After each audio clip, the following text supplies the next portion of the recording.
In this video, we're going to look at other units of concentration. So we've looked at molarity already. Remember, molarity is moles of solute per liter of solution. So we're going to look at different ways to express the amount of solute per solution. And we're going to look at quite a few different ones in this chapter or this section, but they're all very similar to each other. So I'm going to kind of group them together. I think things are often easier to remember if we can group things that are similar together. So the first one I'm going to do is mass.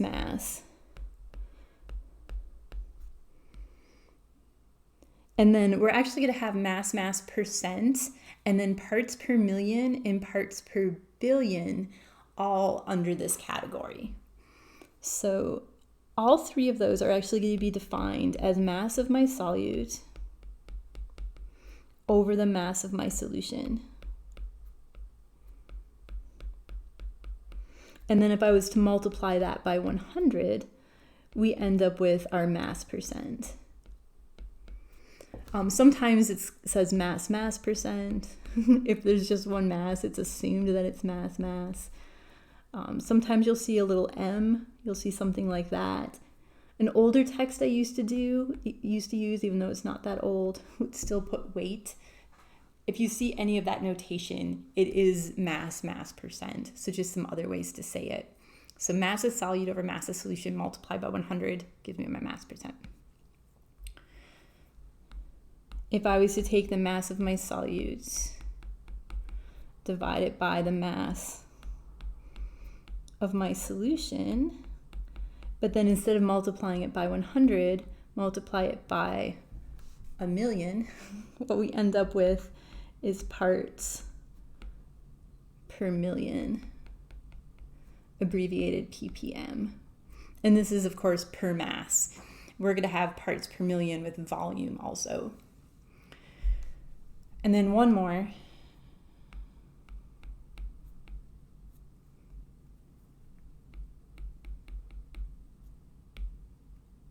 So mass of solute divided by mass of solution again.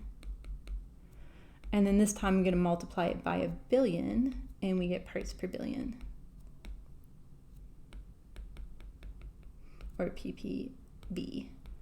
So if we remember what the word percent means, right, the per part in percent is the same as in the per million and per billion. And then cent is like centi, right? Centi is 100th of whatever the base unit is. A century is 100 years. Percent literally means per 100. So these are all essentially the same thing. It's just, what is it per? Is it per 100, right? If it's per 100, we multiply it by 100 and we get a percent, because that's what percent means. If we multiply it by 1,000,000, we get per million. If we multiply it per billion, we get per billion. So even though it's technically 3 different units, they're all set up the same way. Mass of solute over mass of solution. And then is it out of 100? If it is, multiply it by 100. Is it out of 1,000,000? If it is, multiply it by 1,000,000. Is it out of 1 billion? If so, multiply it by 1 billion. As far as units go, it doesn't really matter what they are, as long as the mass of your solute and the mass of your solution have the same units. So the units for the solute and the solution must be the same.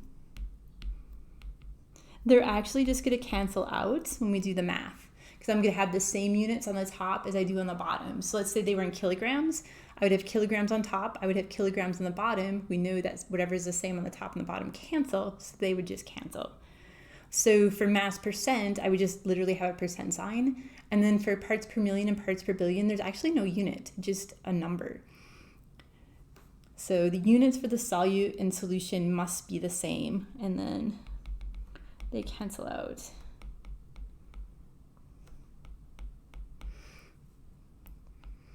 And it doesn't matter what they are, they just have to be the same, right? If one was in pounds and the other one can be in pounds, and they're still going to cancel, right? If one's in tons and the other's in tons, they're going to cancel. If one's in tons and the other's in kilograms, now we have a problem because they're not going to cancel. So the units need to be the same, but it doesn't matter what they are. We're also going to look at volume, and it's honestly going to be set up the same way. If you were to take these ones and just replace the word mass with volume, every place you see it, that's what we're doing next. So volume of solute over volume of solution, multiply it by 100, we get volume percent.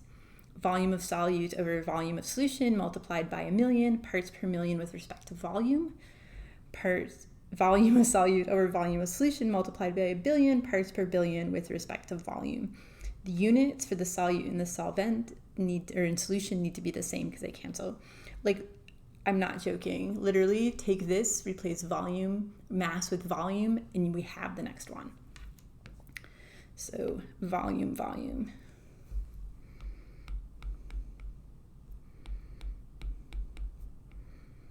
And I'm going to condense how I write it a little bit this time.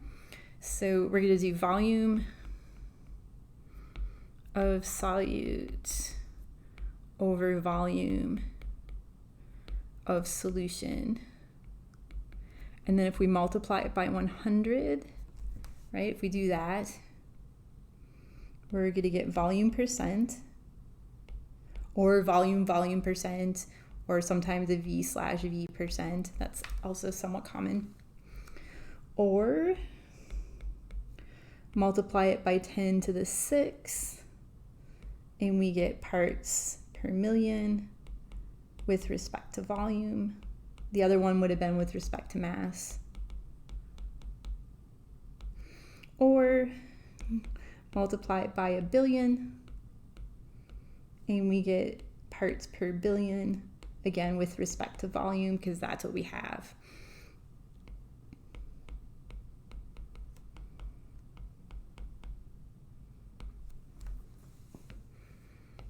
Again, the units for the volume of my solute and the volume of my solution just need to be the same, and they are going to cancel out. So the units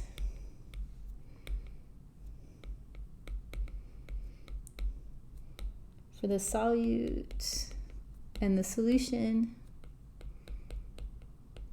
must be the same. Doesn't matter what they are, they just have to be the same.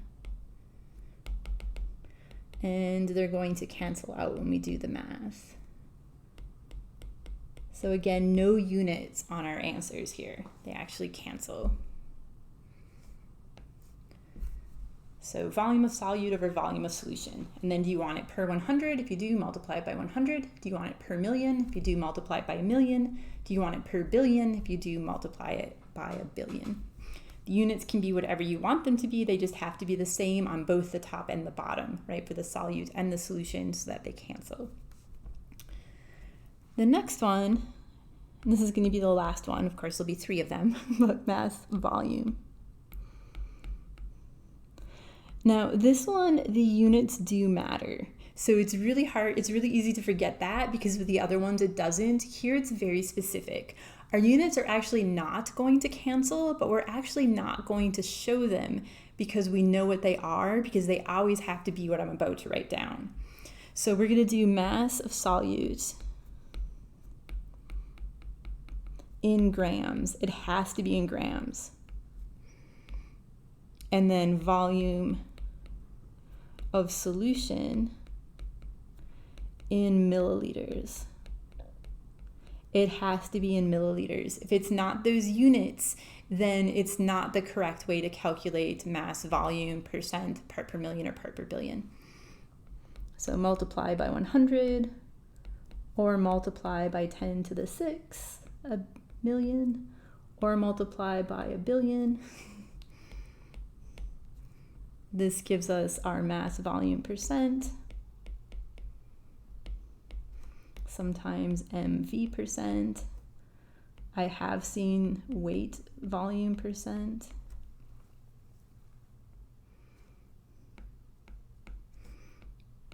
Part per million, and then parts per billion.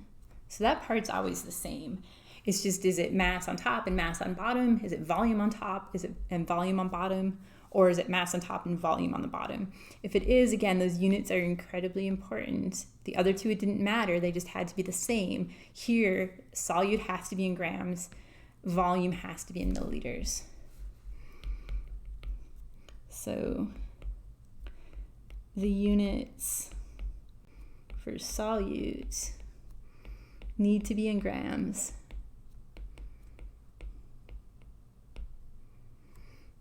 And the units for solution need to be in milliliters.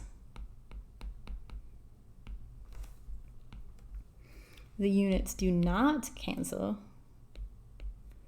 right? Grams and milliliters are different. They do not cancel each other, but it is standard to not show them. It's very rare that we have units that we don't actually include the units. You're going to have a couple instances in 152 where you do that, and I'm trying to think if there's other ones in this class, but this might be the only time. So they do not cancel, but it's standard to not show the units. It's just understood that if it's a mass volume percent, it's grams over milliliters.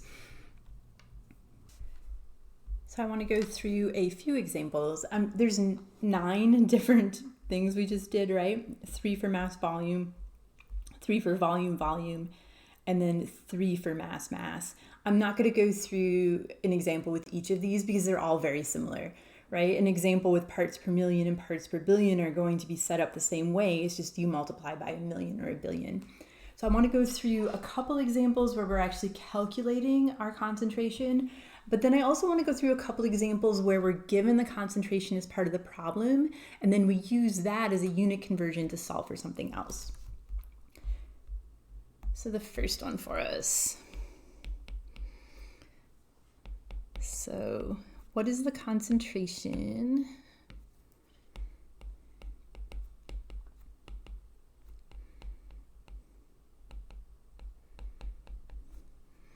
of a solution in parts per million if it contains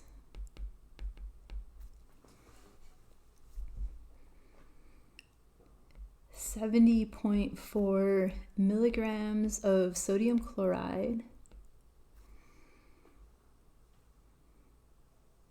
in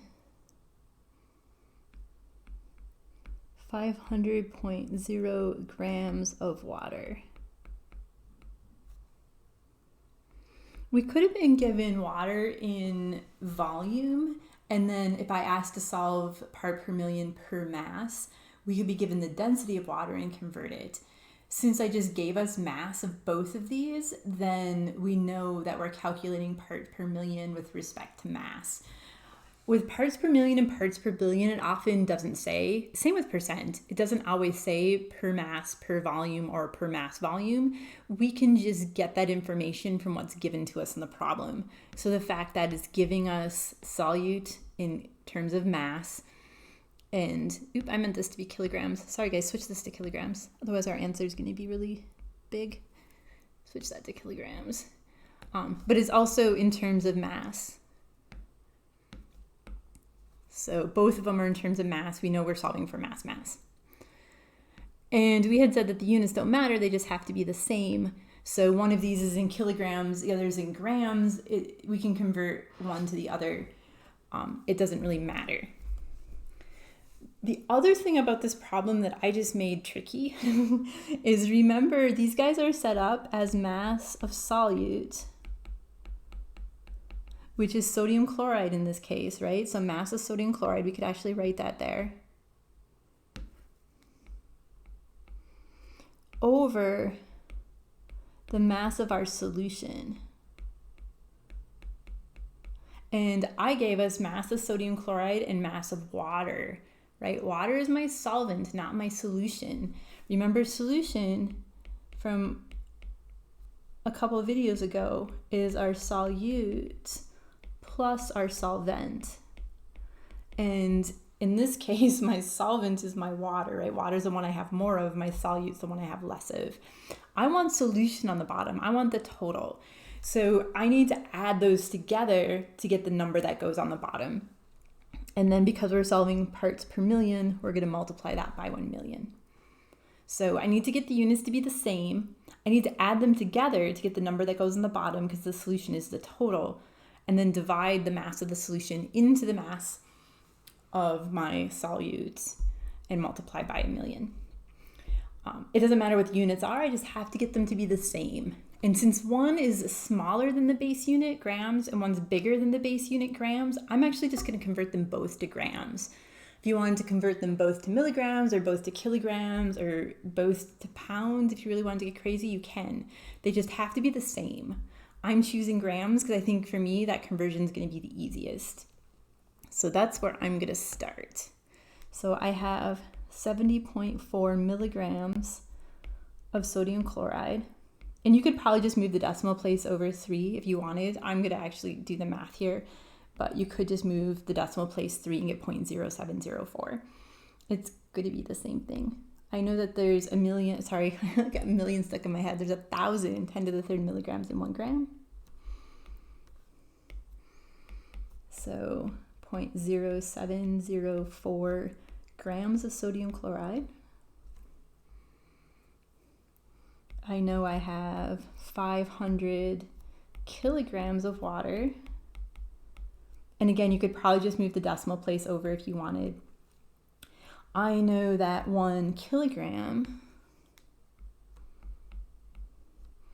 is 10 to the third grams. We would move it over in the other direction this time, and I would get 5.000, watch out for those sig figs, times 10 to the 5th. Right, let's look at sig figs. Because of this decimal point, that makes all of those zeros significant. So this has 5 significant digits in it. So, sorry, 4 significant digits, wow. So I need to have 4 here. Don't just write 5, you'd be wrong. It's 5.000. So again, watch out for significant digits on these.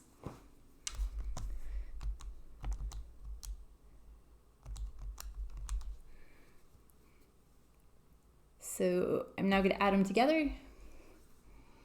And we can just set it up at the same time if we wanted. So mass, I'm going back up to this. Mass of sodium chloride, 0.0704 grams, over the mass of the solution. And then remember the solution is the 2 added together.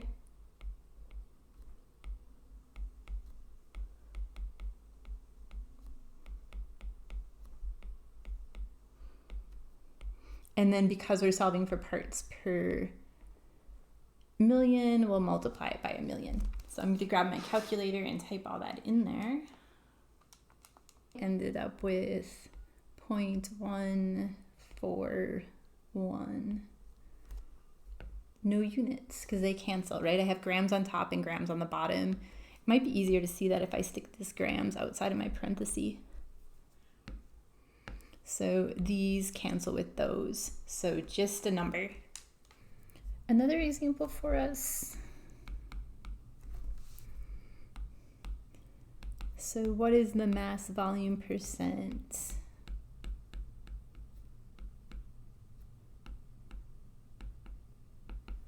Of a solution prepared by dissolving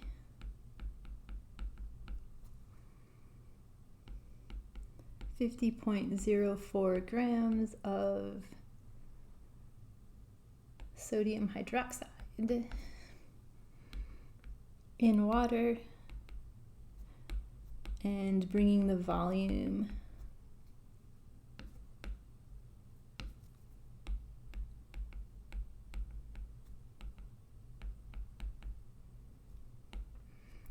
up to 0.7500 liters. So mass volume percent, we're actually told in this problem what we're solving for. If it didn't, if it just said what is the percent and didn't have mass volume there, I would still know to do mass volume because we're given mass of solute and we're given volume. We're not given density, so we don't have a way to convert mass to volume or volume to mass, right? Given this information, that's the only way we could do it. So what is the mass volume percent? So I know I need mass of my solute on top And then this is the one with the very specific units that needs to be in grams. It's already in grams, so we're good there. We don't need to do anything.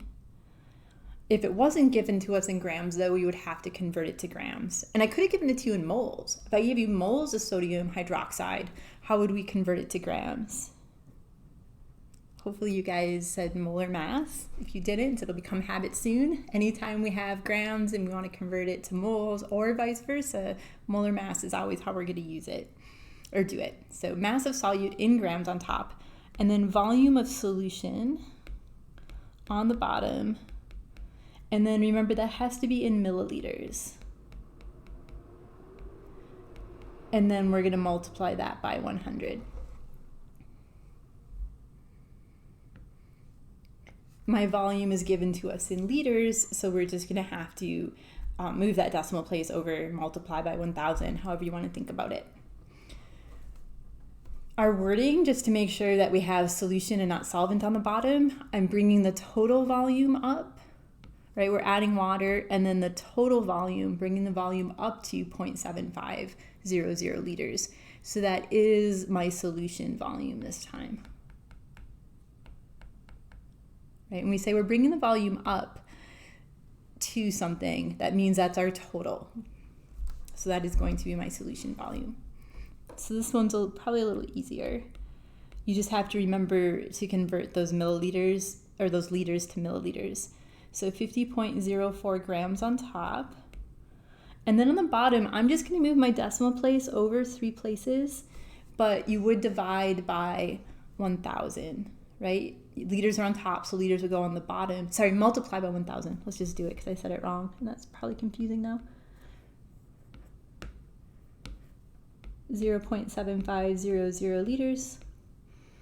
Liters are on top, so liters go on the bottom. There's 10 to the third milliliters in 1 liter. So I'm going to multiply it by 1,000. So I'm going to have 750.0 milliliters on the bottom. Again, watch those significant digits. I don't want to change the number of significant digits when I do this conversion, right? 1,000 milliliters in a liter is an exact number. So if I have 4 significant digits here, which I do, those trailing zeros are significant because of that decimal point. I want to have 4 right here when I write that.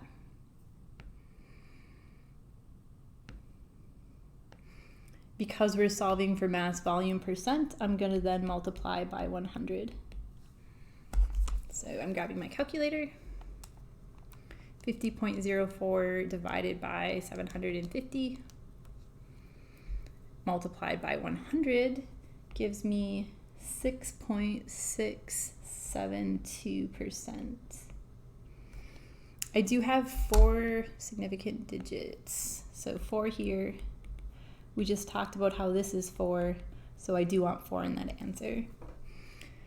Units, these ones technically don't cancel, but it is standard to not include them, right? I do have grams and I have milliliters, but since mass volume percent is defined as grams over milliliters, I don't include them. I am just going to include that percent sign. So don't need to include units. I has them, they don't cancel, but we're not going to include them. Another example. So we want to know, what is the volume of a solution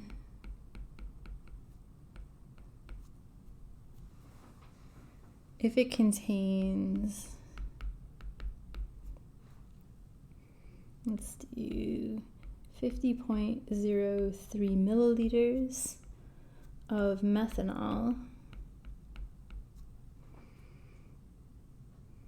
and has a concentration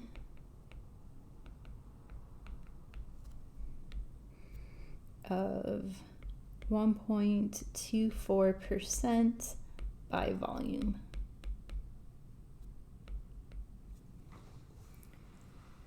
So this is one of the problems where we're given the percent, we're given the unit of concentration as part of the problem. And just like we did with molarity when we did those in a previous video, I'm going to write that out. I'm not going to leave it like this because this is going to be a unit conversion. I'm actually going to figure out, okay, what's the volume of my solution if I have 50.03 milliliters of methanol? This is going to be part of my conversion factor. And if it's just a percent sign, it's not really obvious what to do. So I'm going to write this out. So it says by volume, so I know it's volume on top and volume on the bottom. The units can be whatever we want them to be. They just have to be the same. Because this is milliliters, I'm going to choose milliliters because then I don't have to do any unit conversions. So rewriting this, I have 1.24 milliliters of methanol. And then remember, percent means per 100. So for every 100 milliliters of solution, that's what that number is going to mean for me. And then I'm going to use that as a conversion factor to convert between volume of my solute and volume of my solution. If it's easier, you could actually write it out in the form of an equality. We could say that 1.24 milliliters of methanol is equivalent to my 100 milliliters of solution. Not actually equivalencies, but the 100 milliliters contains that many milliliters of methanol. All I did was take it from fraction form and write it out so it looks more familiar to us. At some point, I'll probably just start leaving them in the form of a fraction, but if it's easier, by all means, just make them equal to each other. And now, again, it's just dimensional analysis. So I'm going to go up and grab the 50.03 from the problem. So 50.03 milliliters, and it is important to write down ethanol because just milliliters isn't going to work for canceling units because both of these are in milliliters. It's just methanol. One is milliliters of methanol. The other is milliliters of solution. So we want milliliters of methanol to cancel. So since that's on the top, the 1.24 milliliters of methanol go on the bottom. It then cancels. The 100 milliliters of solution go on the top. So milliliters of methanol are canceling. I'm left with volume of solution, which is what we're trying to solve for. So grabbing my calculator.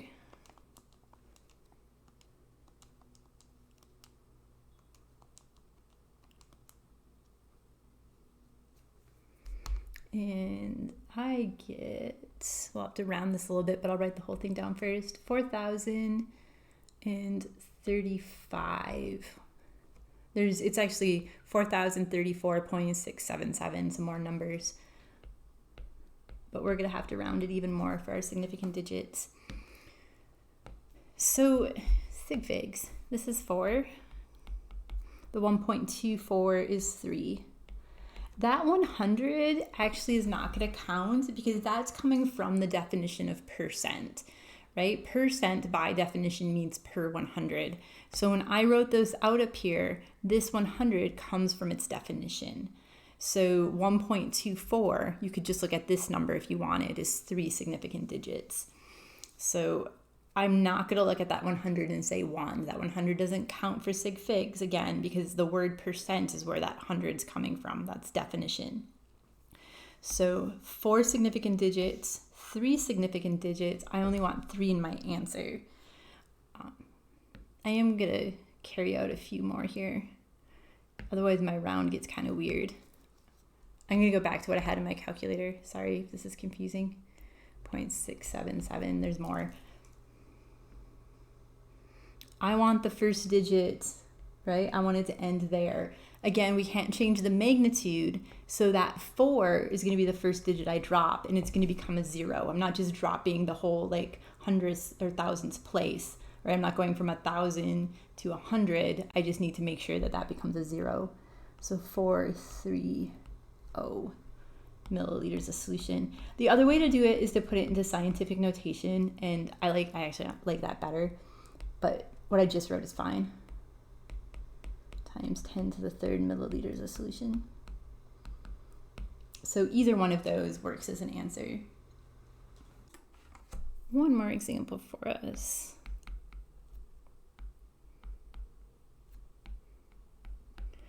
How many micrograms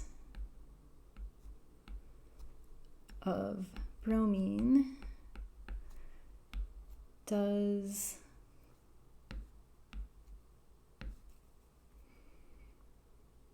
.46 kilograms of solution contain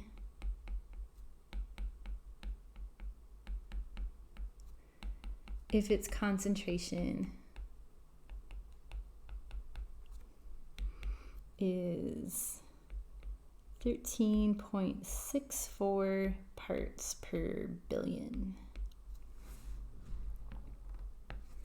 So how many micrograms of bromine does 2.46 kilograms of solution contain if its concentration is 13.64 parts per billion. I was distracted by my typo. Contain if its concentration is 13.64 parts per billion. So again, this is one where we're given the unit of concentration as part of the problem. Every time, without fail, that I'm given that, I'm going to write that out. So I know that what that number means is that I have 13.64, and the units again can be whatever we want them to be. This time I would either do it in kilograms or micrograms. We're going to have to do a conversion at some point because I want micrograms of bromine and I'm given kilograms of solution. So I would make those units either kilograms or micrograms, or grams. Either one works, but I'm going to choose kilograms. Actually, any units work. Again, we just have to have them the same. I'm going to choose one of those two though. So 13.64 parts per billion means I have 13.64. And again, I'm just picking kilograms, but you could pick something different. Kilograms of bromine. And then it's parts per billion. So per billion, right? Per 10 to the 9th. And then I'm choosing, remember the units on the top and the bottom have to be the same. So kilograms of solution. If you wanted to do micrograms, 13.64 micrograms of bromine for every billion, right? 10 to the 9th micrograms of solution. If you want to do grams, have grams in both places. So per billion literally means per billion. So 13.64 per billion. So I'm going to then use that as my conversion factor. So I'm going to start with what's given here. 2.46, and that is kilograms of solution. We do need that word also.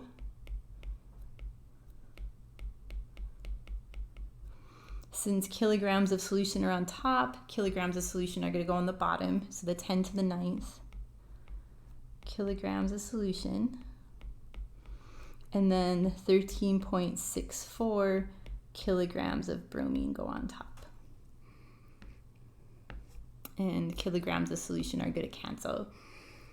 If you wanted, you could stop and get an answer and then do your unit conversions after. I'm going to keep going. We want micrograms and I have kilograms because micrograms is a unit that's smaller than the base unit grams and kilograms is bigger. I'm going to go through grams again. You don't have to, but I'm going to. So I know that there's 1 kilogram for every 10 to the 3rd grams, right? There's 1,000 grams in a kilogram. So those are going to cancel. I now have grams on top. We haven't used micrograms a lot. Micro is that Greek letter mu, so that would be microgram. And there was 10 to the 6 micrograms in a gram. So 1 gram is 10 to the 6th micrograms. So then those are going to cancel. So grabbing my calculator.